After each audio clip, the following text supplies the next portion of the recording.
Sir చెప్తాడు future city అని, కానీ అందరు 4th సిటీ అంటున్నారు, 4 బ్రదర్స్ సిటీ అంటున్నారు, పేపర్లలో వస్తా ఉన్నాయి, ప్రజల నాడులో వింటా ఉన్నాం. సార్ నేను పేరు తీసుకోలేదు సార్, శ్రీధర్ బాబు సార్ పేరు తీసుకోలేదు, నేను పేరు తీసుకోలేదు సార్.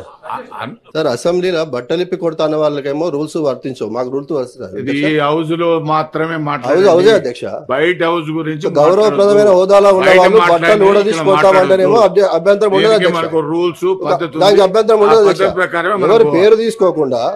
ఎవరి పేరు తీసుకోకుండా మాట్లాడితే అభ్యంతరం ఏంది అధ్యక్ష? వారికో చట్టం మాకో చట్టం అధ్యక్ష. చట్టం అధికార పార్టీ వాళ్ళ చుట్టమైందా అధ్యక్ష? ఏంది అధ్యక్ష ఇది? నీ ప్రశ్న మీద నీ సప్లిమెంటరీ అడుగు కాదు అధ్యక్ష, నాకు మాత్రమే రూల్స్ వర్తిస్తాయి అధ్యక్ష. వర్తిస్తాయి. బట్టలు ఊడదీసుకోవటం అసెంబ్లీలో అన్నారు అధ్యక్ష. గౌరవ ముఖ్యమంత్రి గారు అసెంబ్లీలో మాట్లాడారు, ఆ మంత్రి గారు అబ్జెక్షన్ చెప్పాలి కదా, ఇక్కడ ఉన్న మంత్రులు అబ్జెక్షన్ చెప్పాలి కదా, ముఖ్యమంత్రి గారు మాట్లాడకూడదు. మీరు సప్లిమెంటరీ నాకేనా చట్టం అధికార పార్టీకి చుట్టమైందా అధ్యక్ష?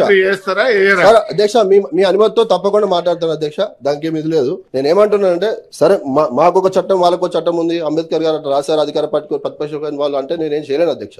మరి వారు అదే సభలో మనం మరి వారు మాట్లాడి వారు కూడా ఉన్నారు పెద్దలు, వారు అంటే నాకు చాలా గౌరవం.